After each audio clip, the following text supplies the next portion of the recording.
What is up, everybody? This is Rebecca Johnson of Supergirl Radio. So we are about to get started here. And I see, Morgan, are you available? Are you ready to go? Ready to Okay, go. okay, good. Yeah, I dug back into Batman Superman #5 because it was referenced again in this issue. Was It's now it? been referenced twice. So I was like, you know what? I probably should read that issue. And so I did. So we'll Wait, have where was it referenced? it was something about there was like a little thing that said something about a previous fight.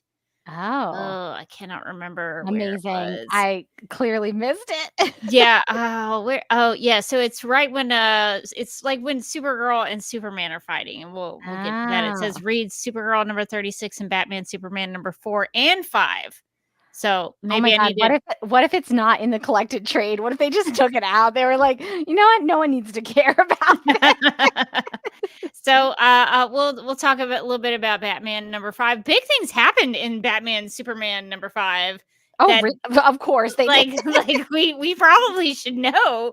But Makes sense. Sure. Why would we need to know that for this issue? we don't at all. So we'll talk a little bit about that. We got some news that we can cover, and we'll get into Supergirl #37, continuing in the Year of the Villain, the infected Supergirl. We will get to spend more time with her this time around. So Morgan, if you're ready to go, I feel like we should just go ahead and get started. Sure. Okay.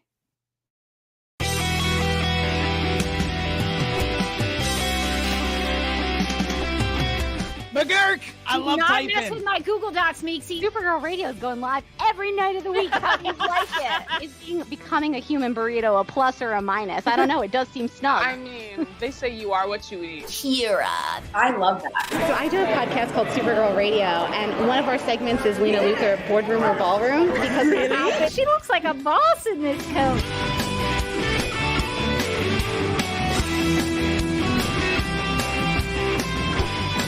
Nasty Luthor like a different Luthor? It's not just Lena being mean? No. Helen Slater here. So fun to know that you're hosting a podcast called Supergirl Radio.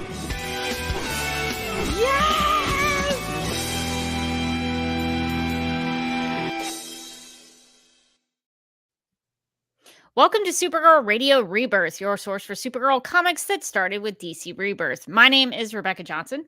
I'm Morgan Glennon. And for this episode of the podcast, we are live and wired, and we are going to discuss and review. We should say that. We're going to also review it. Supergirl #37, which is a story titled I'm the Bad Guy, written by Jody Hauser with art by Rachel Stott. Chris Peter was the colorist. Tom Napolitano was the letterer. Bingle did the cover. Derek Chu did the variant cover. Jessica Chen was the editor.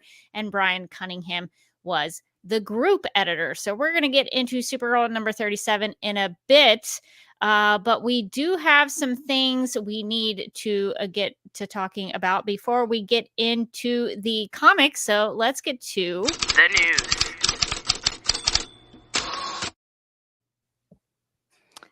Which I will do. At the 2024 New York Comic Con, James Gunn recently shared some insight into what's going on with the Supergirl Woman of Tomorrow movie. And I thought maybe we would just watch the video of it and just comment on it as we go. So nice, because I forgot to watch this. I did see it pop up online, and I was like, oh, I should do my homework about this. And then I didn't. So, well, instead I was like, no, I should keep it fresh for the podcast. Save it for the podcast. So we're going to talk about it. If there's anything you want to stop and discuss, let me know. Of course. But yeah, so let's hear what James Gunn has to say about the movie. Let me make sure the audio is up. A little update on Supergirl. We have a director. Can we you have hear it? Supergirl, obviously. Yes. What can you tease about the story we're going to see for Supergirl on the big screen? Well, so, Anna and Craig, the writer and the director, have been doing a fantastic job. Oh, wait, is this coming out of my speakers? We start shooting in England. I can hear it. Hang on. What? Sorry. I'm like, what is going on here? That's really weird. Why is it coming? I feel like it's coming out of my laptop speakers. Oh, that is weird. Huh. What in the what? I mean, I could hear it. That's good, right? Yeah, I think so. That's just not kind of what I anticipated. That's strange. Yeah, it didn't sound like it was from like far away or anything. Okay. Well, okay. Well, we'll try again. We'll re-rack it, as they say in the TV world, and we'll play it again. It felt weird to me, but as long as that works for everybody else, I'm good with that. A little update on Supergirl. We have a director. We have a Supergirl, obviously. Yes. What can you tease about the story we're going to see for Supergirl on the big screen? Well, so, Anna and Craig, the writer and the director, have been doing a fantastic job of spearheading this. We start shooting in England in January. So I just want to stop down. So things should be happening in January 2025. Okay. So just be on the lookout in case people don't want to get spoiled on things. Just know that there will probably sometimes be leaks that come out from sets, and hopefully our first look at Supergirl will not be like a low resolution picture someone took crappily on their iPhone. I think it's going to be her putting on her shoes. Yeah. That would actually make more sense for that version of Supergirl to be like, whatever, I'm going to slowly putting on her boots. Yeah, I'm hoping for good things in how they reveal Supergirl. So January 2025 is when things are going to start kicking off. I just saw, I don't know if I'm supposed to say this, but I'm going to say it anyway. I just saw the screen test for Ruthie with Millie Alcock, who's playing Supergirl. And oh my God, I'm so excited. And and that's another project that's just been blessed. Okay, I guess we could stop here. Ruthie. So Ruthie is being cast or has been cast, it sounds like. Yeah, it sounds like process. At the very least, they are very close to casting Ruthie. If they're doing screen tests, I would assume that there's only like a handful of actresses that they would bother doing that with. Like, maybe 2 or 3 at the most. Like they don't have, I don't think, infinite time to like screen test like 10 actresses. Millie's gonna be like, come on, guys. we got to shoot pretty soon. So that's good news. That sounds like they're close to casting Ruthie. So I imagine we will hear something about her at some point in the near future. From the beginning, Anna came in and she pitched the story to me of Supergirl. And it was just one of the best pitches I'd ever heard. And she immediately wrote it. She came in with the first draft. That was great. And it's just gotten better and better. And then Craig has been incredibly easy to work with. And I can't wait for that one to come out. It's very much based on Tom King's comic, Woman of Tomorrow. Okay, I also want to stop there because that's good to know that it is going to be somewhat of an adaptation of the comic. I have to say, having followed superhero media for a long time, even if it's called something, that doesn't always mean it's going to be even close to the source material. So to hear him be like, it's mostly an adaptation, it sounds crazy to be like, but it's called Supergirl, Woman of Tomorrow. Why wouldn't it be an adaptation? Like, no. You don't understand. Like once you've lived through like the salt mines of like Smallville and Supergirl, you understand that like he just because his name is Snapper Carr doesn't mean he'll ever snap. He never will. People just don't understand Snapper Carr's character like we do. I feel like it's always a letdown when people do it. But I think because I was a little worried when he started talking about, Anna had this pitch for Supergirl and she made this great. I was like, wait, was her pitch for Supergirl different from adapting the comic? Like, what was her initial pitch? So it sounds like we can expect it to feel and look like Supergirl, Woman of Tomorrow. So I think that's a good thing. So we'll see how that translates to actual reality, though. There are, of course, differences because it's a 3-act structure, so it's a little bit different in the structure of which kind of goes through various stories. But it has all those major characters, the major themes. Supergirl's a mess. Okay. Yes, Supergirl's kind of a mess, I guess, in that one, but Totally. She still knows what's going on. She's still cool, right? Like, but I guess if you're used to like a sort of a more like upstanding Supergirl, her being in the bar, being like, this is my birthday and I'm sad, might be kind of a different take. Where she's cussing and getting drunk. Yeah, exactly. He also mentioned that it will still retain all the same characters, and I was like, I hope he means Comet the Super Horse. I hope this is still something. If Comet's not in it, we riot. We riot on. But I'm going to take James Gunn at his word that characters in that story will still pop up. And it's something I can't wait for people to see. I think it's a completely different, unique take on a superhero. So that's essentially all of James Gunn's thoughts about that, but encouraging that things are moving forward with the Supergirl Woman of Tomorrow movie. So that's exciting. So we could see something within the next 6 months or something, hopefully, about Supergirl. That's very exciting. I mean, that's like most of the concrete stuff we've heard for ages about that movie. So I'm excited. It's I think the thing I was most excited about as he talked was the idea that they are chemistry reading Ruthie, because I don't even know that we had confirmation that she was going to be in it. Like, again, everyone would say, of course she's going to be in it. No. Low expectations. Not of course. So it does, and I like the idea that they are going to be doing an adaptation, even if it isn't like a beat by beat, which is great. I don't want to go in knowing like 100% exactly where it's going to go, but that they're basically going to adapt the story of Supergirl Woman of Tomorrow. I think that's going to be really good, and so we got some confirmation that it's not just going to be like taking the name and like going nuts. I just hope, and this may sound harsh, but I just hope the marketing or the teasing of Woman of Tomorrow is going to be better than the Superman stuff. The Superman stuff it's been so inconsistent and weird and low quality in some instances where like pictures of his suit were coming out off the set looking like low res photos shot on like an iPhone 6, and I'm like, what is happening here? Those commercials that the iPhone puts out where it's like, this movie was shot on the iPhones so 15, and you're like, that's not what I want for my superhero movie. I shoot everything I do for video on my iPhone. I'm not knocking it. It's a great device. But when you put something out there for a major motion picture, when you have a budget, well, do they? That's the question. I don't know. Have they fired all of their marketing staff? I don't know. But I'm hoping that, like the first image of Supergirl in her suit is going to be a good one. And it's going to be a really like high quality, professionally taken photo. That's all I ask. That is all I ask. What we hope for. It's what we dream of. That should be so very basic, but now my expectations are a little bit lowered. So I'm just hoping that Supergirl gets the treatment in that area that she deserves, I think.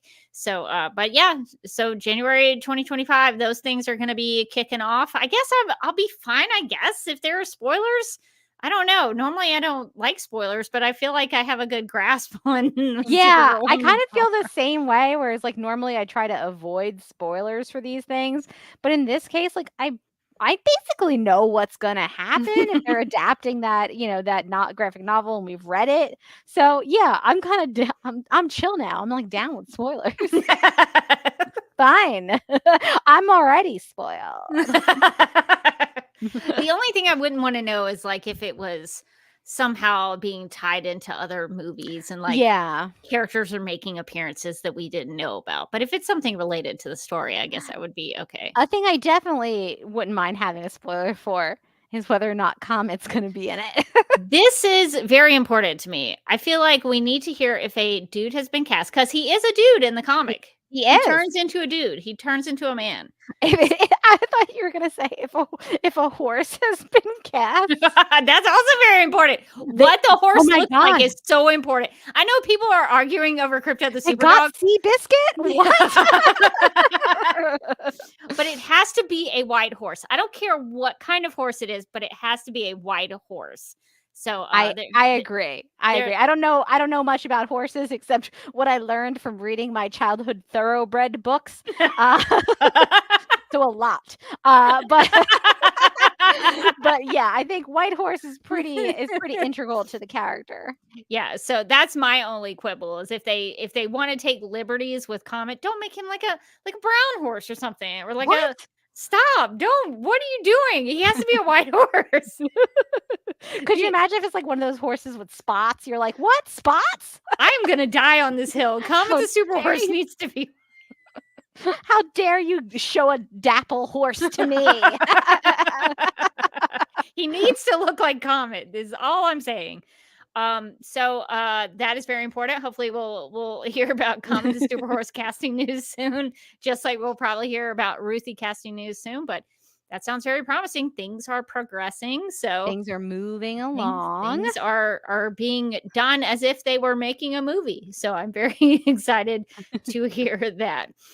Okay, well, I think that's going to cover our news section. So for this episode of the podcast, as we teased, we are going to discuss and review Supergirl number 37. And the description for this issue, and I guess I could pull up the cover image so that people can see the issue. The description for this issue reads, quote, "Infected Supergirl strikes. After Supergirl protects Superman from getting infected by the Batman Who Laughs virus, she gets infected herself and accepts this new version of herself with pride. With Batman and Superman claiming to want to cure her to cover up that she had to protect Superman, and the Batman Who Laughs wanting to use her in his own plans, which side will Supergirl choose? Or will she forge a whole new alliance?" Unquote. I have some information from Batman Superman number 5 before we get started. Please provide. This I do want to point out that we talked about this on the pre-show. But Rebecca was like, Batman Superman number 5 was mentioned again. And I said, it was? Just like, yes. During the fight that they had, it was meant. There's like a little editor box to call out to see it. And I went, huh. Interesting for me, because I read, as we've well established, I bought the collected trade with its wonky numbering system, and I saw no mention of Batman Superman number 5. So I just want to put it out there that maybe it was taken out of the trade, this like editor's note, and I think that is very strange. And it should be included in the trade. Supergirl and Superman fight, and like there's a lot of Supergirl in that issue. So I feel like that should be included. So I'll hit the high points before we get into Supergirl number 37 just to catch us up, because I meant to do it like last Supergirl Radio episode, but I just got behind in some stuff. So finally, when it was mentioned again, I was like, okay, we got to look at Batman Superman number 5. So basically, this issue, Batman Superman number 5, points out that the Secret Six, Hawkman, Commissioner Gordon, Donna Troy, Shazam, and Blue Beetle, is that 6? 3? I think so. 3, 4, 5. Oh, and Supergirl are being used as pawns to bring the dark multiverse to the world. So I guess that's the Batman Who Laughs big plan, is that he wants to bring the dark multiverse about. And so he's using the infection, I guess, to do that. And so some stuff happens with the Secret Six. They all fight, and Batman and Superman are in this, like the uninfected Batman and Superman. They so Batman unleashes to help them fight the Secret Six. Batman unleashes all of the creatures in Superman's zoo, all of those like alien animal creatures. Gets all of them out of Superman's zoo, I guess, at the fortress. And Superman, I mean, quickly backtrack to that Superman had like a "we bought a zoo" moment. And yes. So traditionally, Superman in the Fortress of Solitude, it's his place where he puts all of his collectibles.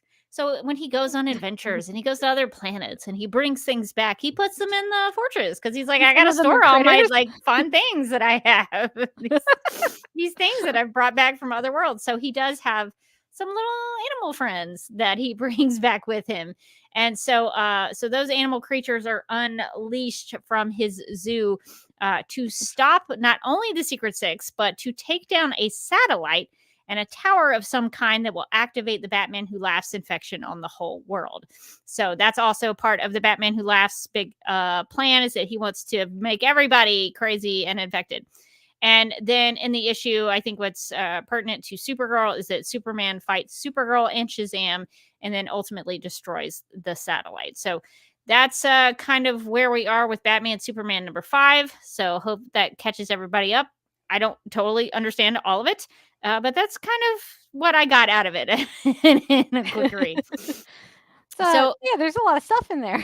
There's a lot in like major plot points, like dark multiverse and infecting the whole world, like villain motivations. Yeah, I wanted to say that like one of the things that I felt was like a little bit lacking from my read, which didn't involve even an editor's note about Batman Superman number 5, was like, yeah, she's infected and we know that like evil is afoot, but yeah, there's no evil plan or motivation that we know of, so it's just like Supergirl's bad. Uh-oh. Yeah. And there's not, going in knowing that Batman had a whole evil plan about a dark multiverse probably would be great to sort of know to bring in, but sure, I guess I didn't need it. It probably would help. So at least we know that now, and we can be putting that in our mind grapes as we go along to move forward in this story. So one of the things I wanted to ask you, Morgan, and this is probably a nitpick of some kind. Probably nobody cares about this but me. But I thought I would ask I would ask your opinion about it. Okay. Because I think it relates to, you as a comic book writer yourself who has written comics and understanding how things are intentional in writing. So in this issue, Supergirl number 37, I was starting to question the way that laughter was notated. So my question, I guess, is, so I think the Batman Who Laughs is a reference to Joker's creation and the influence of the silent film The Man Who Laughs. And I understand that like it's a kind of a Joker thing for, when Joker is in a comic, it's usually ha ha ha ha ha ha ha ha ha ha ha ha. That's usually a Joker thing in a comic. There's a lot of that in this issue, but there's also he. So there's if I'm being honest, I do find he less scary than haha. Like if I had to choose between two different laughs, I don't find he to be very menacing. The only less menacing laugh would be if Joker was going tee hee hee. There's just sort of something that's just not that menacing. Well, it's funny because when I also noticed the same thing with like the ha-has kind of turning into the hee-hees, except that like I didn't even see the H, so I was just seeing a lot of E. I was like, are they just screaming? What's happening here? And then it wasn't until like panels later that I finally caught an H and was like, oh, okay. So I was legitimately confused what the E's meant. So I guess my question is, should that be consistent, or does the he indicate something different than the ha ha ha's? Is there a reason they're different? Or does it matter? It matters to me. It matters to me too. It matters to me. I feel like they would have needed to establish the difference between the he's and the ha's. And so we'd be like, oh my God, it's he. That's like a different, maybe like, the Joker Who Laughs is ha ha ha, but like a different one of the evil characters is he. And so when you see the he's, you're like, oh no, Supergirl, not over there or whatever, like, I don't know. I don't know. It was very strange. Also, again, like the lack of the H with the first time we see the he to me was confusing. But then again, maybe I was a little tired when I read it or something, but I was like, why are there like what's going on? What is EEE? Is somebody just being like E? I mean, honestly, that does seem worse. So honestly, that would be pretty menacing. To be honest, it was more menacing than when I realized it was he. All right, never mind. Yeah, I think I'm with you. If they're gonna notate it to be different, it should have a different reason to be there. So I don't know if the Joker, to your point, if the Joker, the Batman who laughs, he could be the ha ha ha, and then someone else could be the he he he. So I'm going to be looking at the ha's and the he's as we move forward. Now that I'm deep in this, now that I've looked at these two pages 100 times during this conversation, I will say, to give them a little grace on my issue, which was the E. Maybe we were supposed to see Supergirl just get like this E and be like, what's going on? Like, what high pitched sound is she supposed to hear? And then as she gets closer to it, it becomes he, and then you know that she's like close to the Batman who laughs. You know what that means.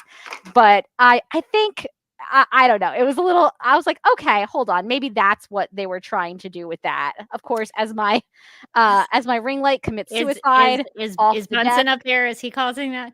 I wish I could say that he was, but you can't blame it on the laugh cat. The ring light just decided it was time to go. It was time. It was tired. It had done its work. Yeah, I could maybe buy that if like the he was like the Batman who laughs calling to her on some level, and then when she actually encounters him, it becomes a ha ha ha because he's there in person. I can maybe buy that. I just needed to be a little consistent.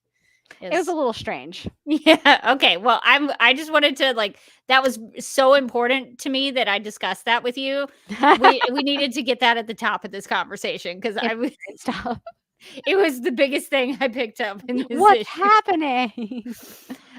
So I guess we should talk about Infected Supergirl. So Infected Supergirl still considers herself to be a hero, and she's going around saving children from buses going into I guess water or crashing in some way. So what do you think, Morgan, about Infected Supergirl and the life she's choosing to live now? She's like, well, I'm a hero. First off, first thing you should know about me is I'm a hero. Sure, my face is scary. Sure, I look a little nuts, and I can't stop laughing. Whether it's a he or ha ha, that's sort of my own personal taste moment. Yeah. But that doesn't mean that I can't still be the hero that this city needs, that this city wants, that this city makes little girls cry about. I have to say too, I felt a little bit protective of evil Supergirl because she does save that bus full of kids. She does save them, and the thanks she gets are like a bunch of the kids being like, she looks scary and like crying, and I was like, first off, what kind of message are you sending to the children? Oh, because somebody isn't cute, if they save you, you don't have to thank them. I was like, oh, this is a very skin deep kind of the school bus full of children, aren't we? But then she does do some bad stuff, and I was like, okay, if the kids had seen her try to kill the the truck driver first, and then they were like, oh no, we're scared, I could have understood. But they were just like, I don't like that kiss makeup, and like, listen, neither do I. But she did just save you. She saved you from certain death. You could just say thank you. I feel like you guys are being a little judgmental about her new look. She's trying something out. Okay. Who amongst us hasn't gone through a bit of a goth phase? That doesn't make us bad people. I just thought it was really funny that they were like, I was like, what message are they trying to convey here? Because she's got scary makeup. She's not, they should be afraid of her. It's like, I don't know. She hasn't done anything bad. And then like 1 second later, she tries to kill the truck driver. And I was like, okay, now they can be scared. Yeah, that would actually make sense. I agree with that change. I think the narrative. kids were a little superficial is all I'm saying. Well, they were small children. I do like the one panel of the one little girl just crying because she's like scary Supergirl. And she's like, and she says like, she's scary. And Supergirl's like, you're welcome, kids. Yeah, they maybe judged her a little bit. A little harshly. Yeah, I would mean, agree with it that. turns out maybe not incorrectly, but still. Yeah, in fact, in Supergirl, I will back her up in this way that I do think initially she has some good ideals. She does want to be seen as a hero. She does save some people. And I even liked when she says at the beginning, she says, quote, I do far more than just survive. I choose to be strong. And I liked that. I thought I liked that was that line a lot, actually. I was think like, that's good. Yeah, she doesn't want to. She doesn't want to be a victim. She chooses to be strong. She chooses to rise above it. I don't think there's anything wrong with that. But she is doing things that are very questionable in a lot of ways. So even though I think deep down she still retains those Supergirl ideals and those personality traits, but she's very much rebelling against, I guess, the expectations of what are put on her, rebelling against her cousin, rebelling against Batman, trying to help her be cured of this thing that has infected her. And so I can see why she would want to be independent and free in that way. But I think also Superman and Batman do come along in this issue and make some good points. Batman especially. So, Morgan, what did you think about the Batman Supergirl interactions in this one? Yeah, Supergirl seemed like especially mad at Batman. Like she was definitely mad at Superman, but she's like Batman. Oh, here we go, man. she was ready for Batman. She like a little condescending to Batman, a little dismissive. I mean, he is also condescending and dismissive to her, so it seems like there's a mutual disdain there that maybe transcended the evilness. Have we not realized that Batman and Supergirl like low key have been in a fight for a while? Have they been frenemies this whole time? Well, Batman usually has suspicions about Supergirl that she might be somewhat of a threat. He can't trust her very much, and that comes through in this issue. That he's like, I don't know about this, especially this one that's been infected, and she's out here doing some crazy stuff. I don't know that I can trust her in this way. So yeah, she really takes some stabs at Batman. She's like, how many teenagers have you gotten killed at this point? Like, that was like, I even was like, Supergirl, too far. So she knows exactly how to hurt him verbally. But there wasn't a moment in the issue that I kind of wanted to get your take on, Morgan, where Supergirl has Batman by the suit and is threatening him threaten to drop him, and he's talking to her. And I was curious about how you thought about the art there, where Batman sort of becomes Supergirl, like Supergirl sees herself. Is that how you read that? Yeah, that was one of my questions about this issue, is that panel, because the speech bubble also was made me question, is Batman saying that or is Supergirl saying that? Because the speech bubble is pointing in towards her head. Yeah. So I think because of the fists are the same. So Supergirl holding Batman, you see her fist in one of those panels, and then it cuts to Supergirl looking at him, and then it cuts back to another fist like holding like a blue suit, and then Supergirl. So I don't know. I was thinking that it was her like seeing herself in him, like I guess responding to what he was saying to her.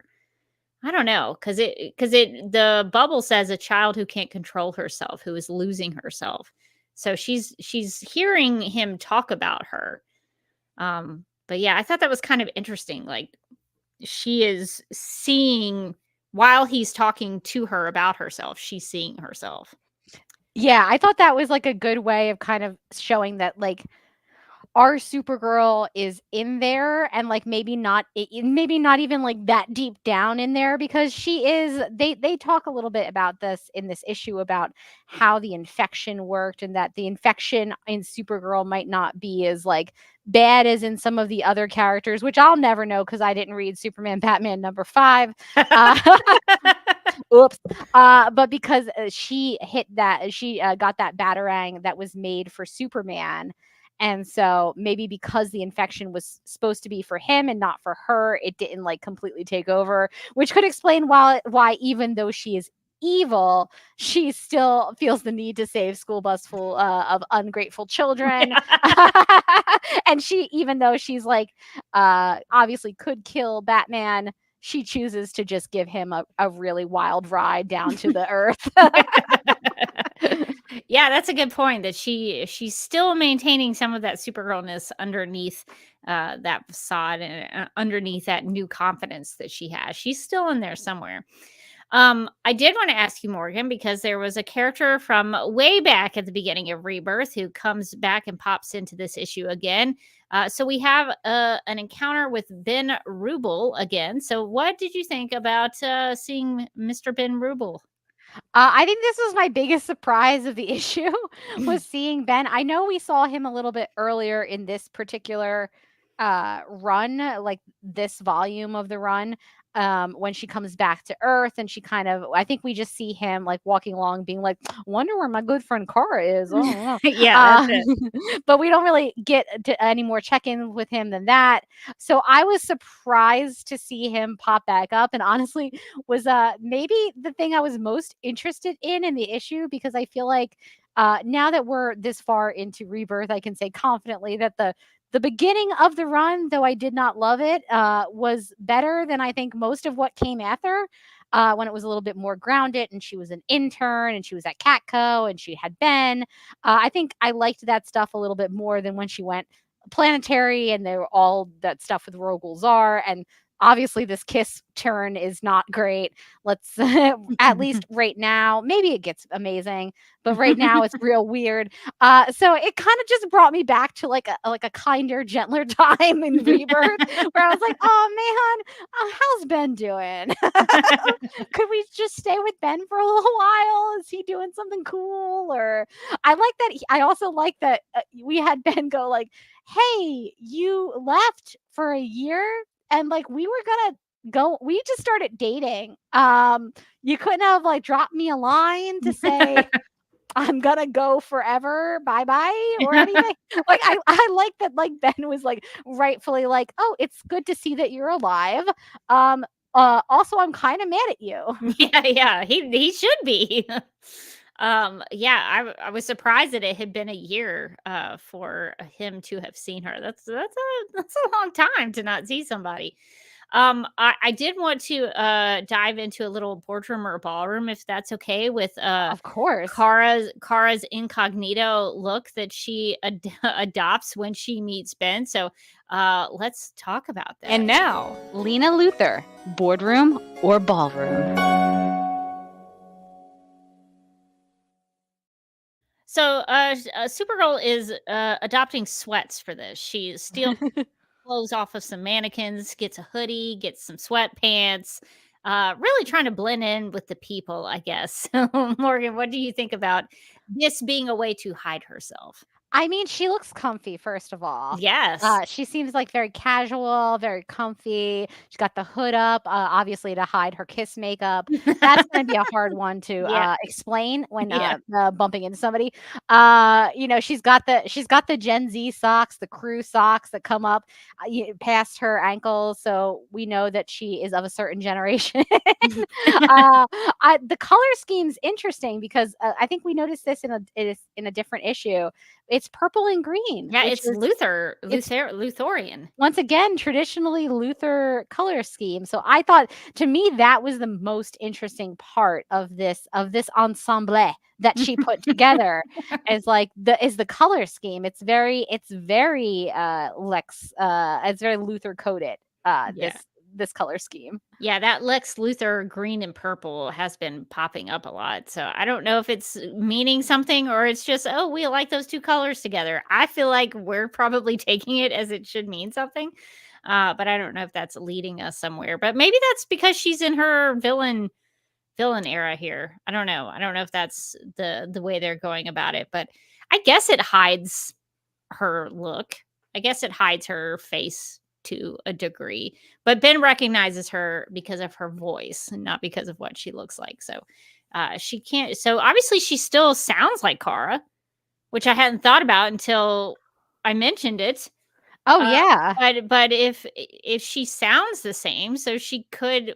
How weird would that be for her to look like this, but still sound like Supergirl? I like when he gets a little bit closer to her. He's like, "Are you okay? I think she's sick." She is infected. He sees that makeup, and he's like, "Uh-oh. Kara ain't right." Kara's really going through something. At least he still cares about her enough that he wants to help her. He knows that something's wrong and wants to help her out. So she is sick. She's been infected. So he's right about that in so many ways. But yeah, so she's adopted a new look. We'll see how long it lasts in future issues. We'll see how long it lasts, if she still retains the sweats as we move forward, or if she goes back to her evil kiss makeup infected Supergirl self. And this has been Lena Luthor, Boardroom or Ballroom. So Morgan, was there anything else in the story that you wanted to talk about before we get to the art? Let's see. Was there? I feel like this one was like there was a lot going on, but also not a ton going on. I feel like it's interesting to know where Supergirl is in terms of like she's kind of evil, but also she still wants to do superheroics, which I like. I think that's a fun twist for the evil version of Supergirl. She's like, I'm gonna do superheroics, but I'm gonna do them badly and maybe with some murder involved. Love that for her. It's a very Lena Luthor putting on her leather jacket kind of vibe that she's bringing to the party now. Just a little light murder for the good of humanity. And I think that the conversation between her and Superman, I thought was interesting. That like Superman still is like, oh, I'm sure that you're in there somewhere, and Batman's like, I don't know, probably not. She should not have said that thing about him killing a lot of teenagers. No, she should not have said it. Not happy about that. She crossed a line.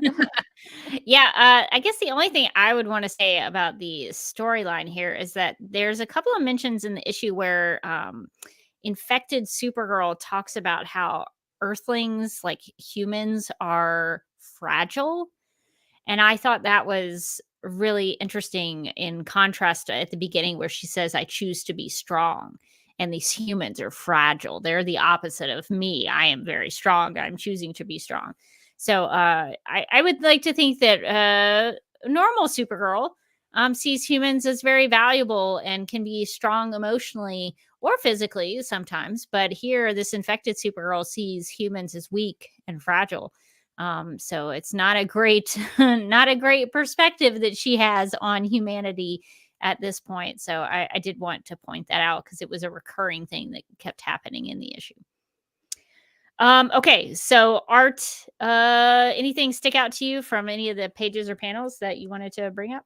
I liked the initial, I think it's like the initial 2-page spread where crazy Supergirl is flying above the city, kind of like backwards, and then she hears the help us and zooms off. I thought that was really well done.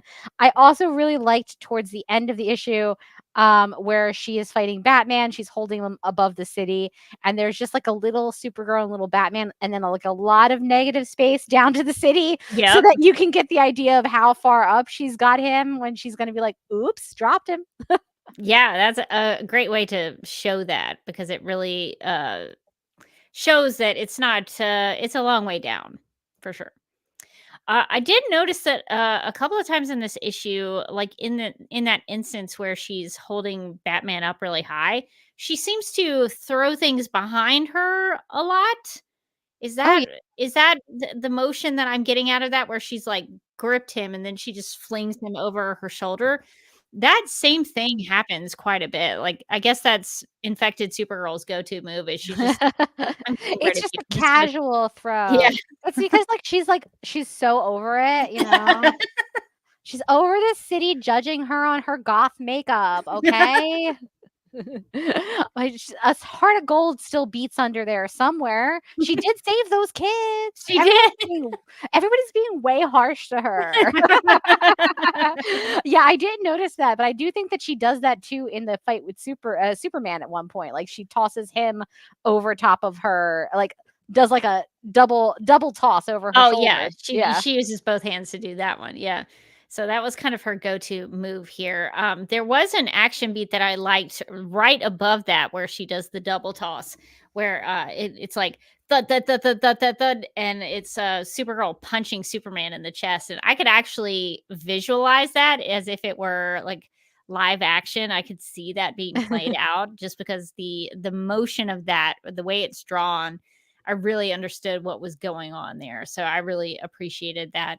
The other piece of art that I thought was really cool was the page where Supergirl talks about humans being fragile, and she mentions Krypton, and it's just the way that that's drawn with like it looks like lightning, and she's up in the clouds, which is really interesting. And I guess she's trying to get away from some of that stuff, and so she's gotten some solitude up there. So I thought that the colors in that were really good, and the composition of where the panels were was kind of interesting too. So that was, I think, from my perspective, probably the best looking piece of art in the issue. Yeah, that was really cool. I like that the way that they use the colors and the composition of that page. Yeah, very effective. Well, Supergirl number 37, Morgan. How are things going with you as we read through this run? Evil Supergirl is not my favorite as like a long-term story arc. I don't mind when she goes evil from time to time. It was a pretty good. It was a good episode in the TV show, like one of the Oh, Red K Kara, yeah. Red K Kara is great. Even Red Daughter Kara. Oh yeah, though misunderstood, I would say. Yeah. Was great. But it's not something I want to like spend a lot of time with. So I do feel like I would like this to be a little bit this arc to be a little bit shorter, or if you're going to have her go evil, I would like there to be a little bit more character stuff. Like I think that the last issue, the annual issue, really worked for me because we got a lot of character stuff with Kara. We went back in time to see her life on Krypton and sort of what she had to give up and like what she left behind and like what her kind of normal life was. I would like it if they use this evil Kara opportunity to dive more into Kara's character. Right now, it feels a little bit like pow pow, we're all fighting, pow pow pow, and it's like I don't know. It's feeling a little thin for me. Yeah, no, I get that. I'm hoping that the last page of this issue indicates maybe that it's going somewhere in that direction, because Kara, the infected Supergirl, has had a couple of interactions with the Batman who laughs, but he doesn't seem to have a real plan for her. So I'm hoping that the last page of this, the cliffhanger of this issue, is maybe the setup. I don't know. I haven't read forward yet. So I'm hoping that it's like a furthering of like what he wants out of her, like what he's hoping to achieve here. Yeah, that would be great. Yeah, I really want to dive into his, learn more about his evil plot because I didn't get any of that stuff. You did not read Batman Superman number 5, so you would not have known that. Yeah, having not read Batman Superman number 5, I don't really know anything about what he's got going on. So I'm hoping that this means that we're going to get a little bit more of his evil plan and how Kara factors in, if she does, because she was kind of a mistake infection. Oh, right. He's had to pivot. Exactly. Pivot. So I'm excited. The next issue I think could really go a long way of like getting me a little bit more comfortable with this storyline, this like evil Kara storyline. Bunsen came up to say hello. Oh, okay. I heard a chirp and I was like, "Oh, Bunsen, do you agree?" Well, all right. Well, I think before we wrap this up, we do have some feedback from a listener. So, Morgan, would you read Mark's email? Sure. Mark writes, "Hi, ladies. I wish to salute you for making it to the year of the villain arc, which closes out the Supergirl Rebirth series. I salute you, but I do not envy you because I hated this part of the book." Oh, Bunsen, what do you think about it? Bunsen? Any idea? Oh, no. Bunsen is being a villain himself because Bunsen is trying to eat the cords. No, Bunsen, you can't eat the cords. Bunsen, do not eat the cords. It won't be good. No. Okay, we'll see. We'll see. No, he's still trying to eat the cords. You should show him that scene from National Lampoon's Christmas I Vacation. know, it's dangerous. And what happens to cats who eat electrical cords? Bunsen, we could see your whole skeleton. It would be spooky for the season, but go poorly for you, Bunsen. Oh, well, he wants to come up, but he only wants to show his haunches to the camera, apparently. Bunsen, there's not a lot of room up here, buddy. I wish you wouldn't. Well, now as he destroys that section of my desk, I will go back to the email, Mark's email. I don't need evil infected Supergirl in my life. Thank you very much. It hurts that the book came down to this. It started off so well with those cute little interns at Catco. High school interns, ? Thing going on. They were in high school. They were. Oh, no. Bunsen? Uh-oh. Sorry. We have a slight emergency as Bunsen has gotten. Oh my gosh. He has it in his mouth. Okay. We're going to put that. We're going to put that back on the wrist. Oh, That's my bad, Bunsen. I apologize for not being a more safe cat mom. That wasn't you. How could you have resisted that? Circular, stretchy object. Okay. So first the cords and now the hair tie. You're having quite the night. And we're going to go back to that email.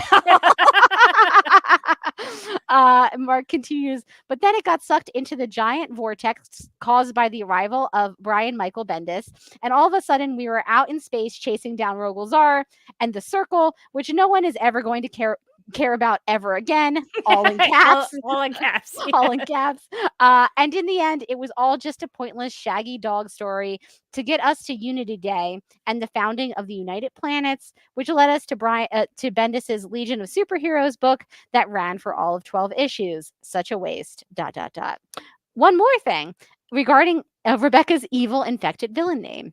If we look at the infected as being similar to the Star Trek mirror universe, where the people are changed just enough to be opposites of themselves in certain key characteristics, then I suggest that Rebecca's villain name would be War Eagle. In parentheses, see what you did? I've listened to this podcast for so long that you've gotten this New England pro baseball fan to make an SEC football joke, but it's still a great infected name. It could be a great infected name because they are seen as the villains to my football team of choice, the Alabama Crimson Tide. Fun fact, it's my a stain on my soul that when I was growing up, I was an Auburn University fan. And I made a better life decision. I grew up, I became more mature. And by the time I graduated high school, I was like, you know what? I'm going to go to the other school in the state and attend the University of Alabama. So I made the right choice. But that's funny that, Mark, you got to keep up with SEC football. It's the best football. So I appreciate the villain name choice. I have a dark past as an Auburn fan, so you're bringing that up for me. I don't like to talk about it. It's something I'm really ashamed of. This is your I've killed a lot of teenage Robins. I can't talk about it. I don't want to talk about it.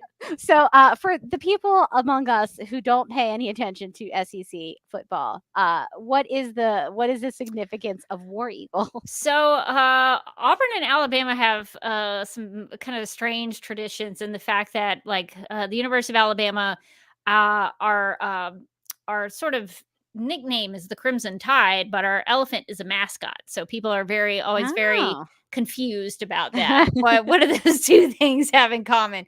But Auburn is kind of the same. Their mascot is a tiger, but they're rally cry, our rally cry at the University of Alabama is Roll Tide, because we're the Alabama Crimson Tide. Theirs is War Eagle. And I cannot remember the significance of why it is War Eagle, but when they cheer, when they greet each other, they will say War Eagle. And so the mascot is a tiger. Yes. The call is War Eagle. Yes. Okay. Yeah, that doesn't make a lot of sense. But I will give it up to Auburn. They do have a really cool game day tradition that when you're in the stadium, they do have an eagle that leaves the handler's hand, and it will go and fly around the stadium and then come back to the handler. It's actually pretty cool. I have to give it up to them about that.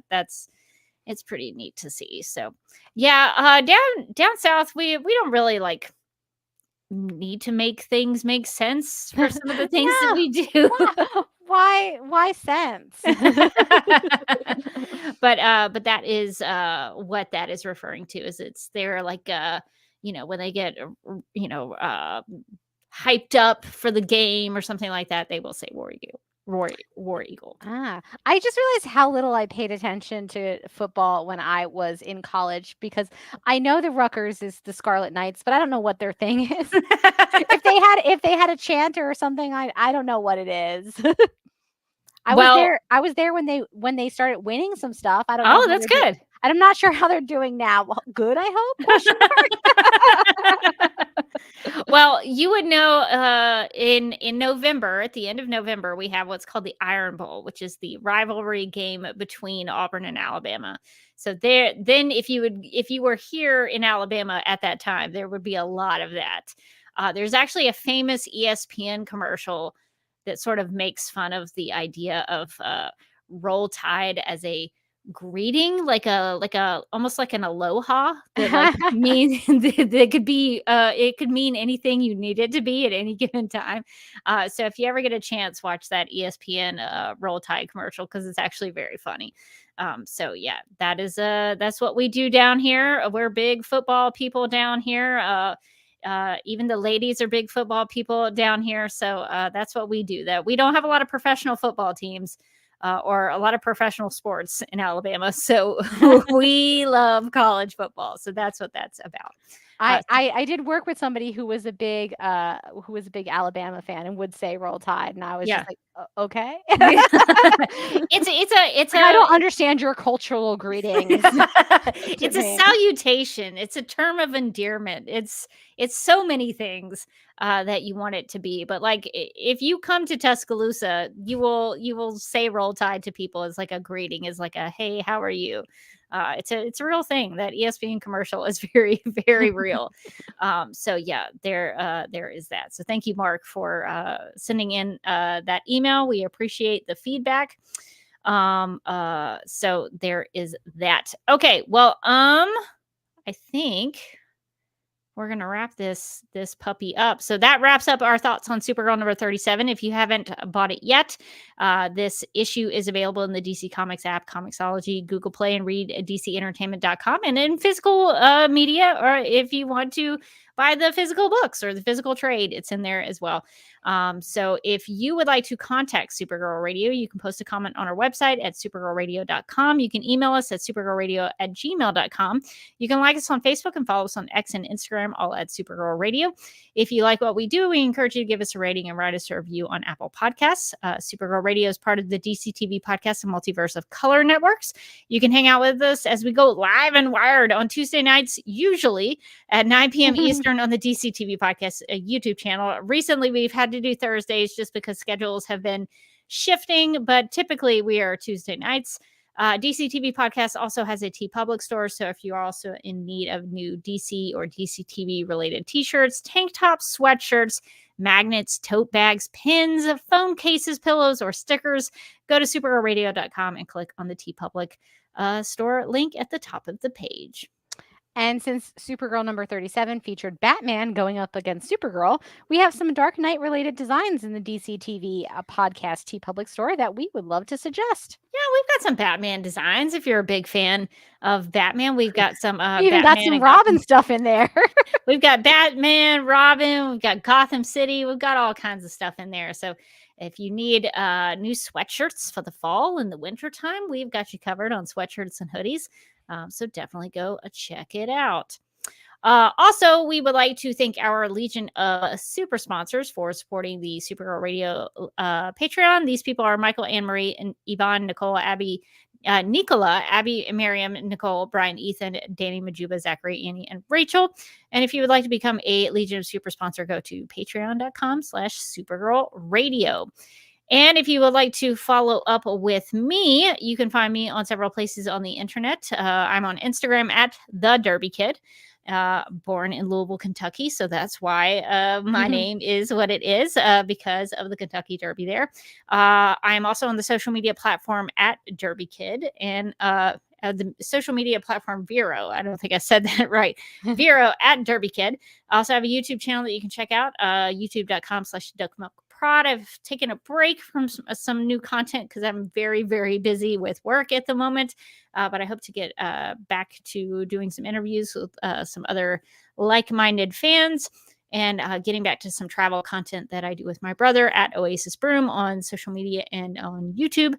So those are kind of the places to find me.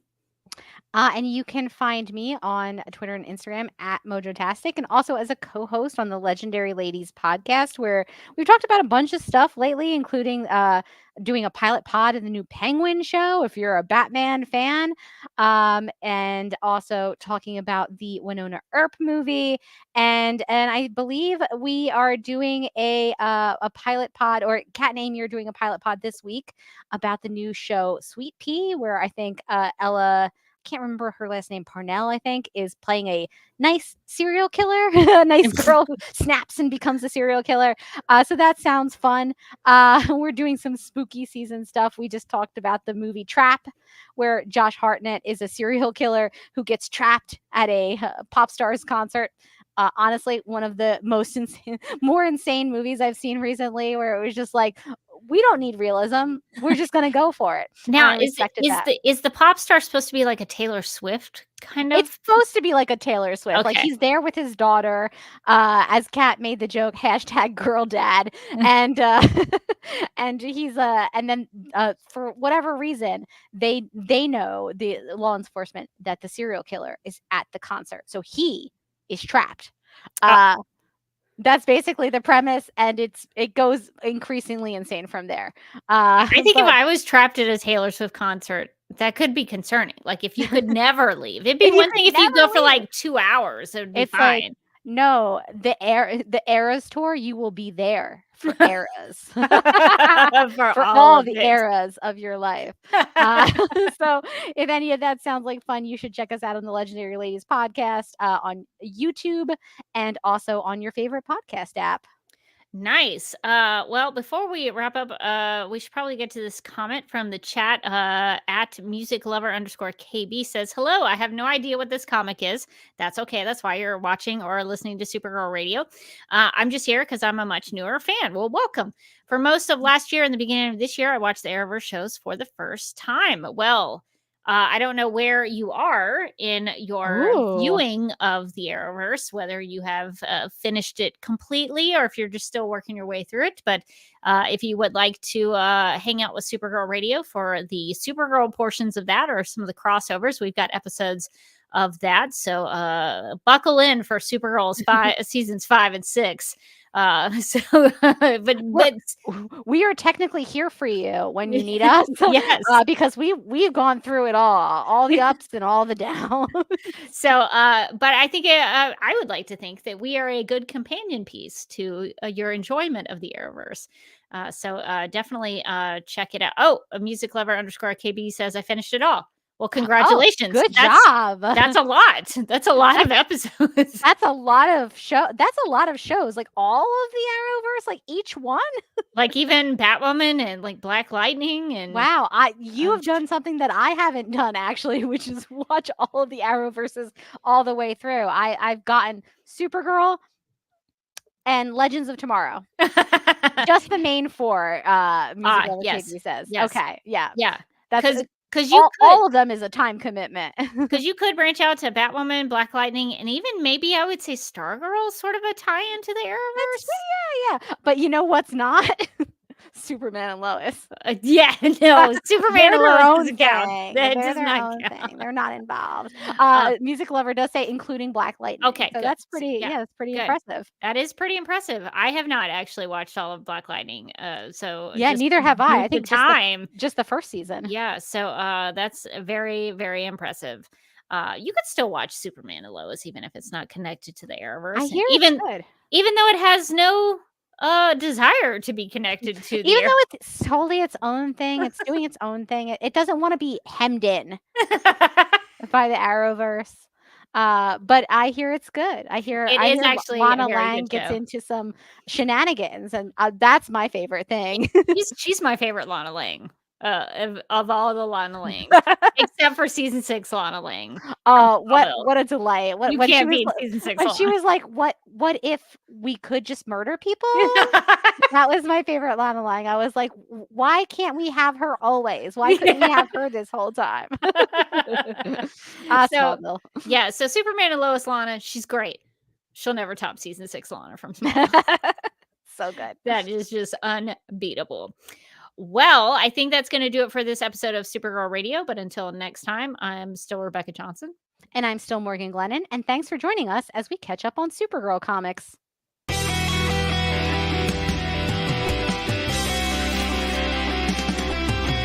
McGurk! I love typing. Not mess with my Google Docs, Meeksy. Supergirl Radio is going live every night of the week. How do you like it? Is becoming a human burrito a plus or a minus? I don't know. It does seem snug. I mean, they say you are what you eat. Kira. I love that. So I do a podcast called Supergirl Radio, and one of our segments is Lena Luthor, Boardroom or Ballroom, because she looks like a boss in this coat.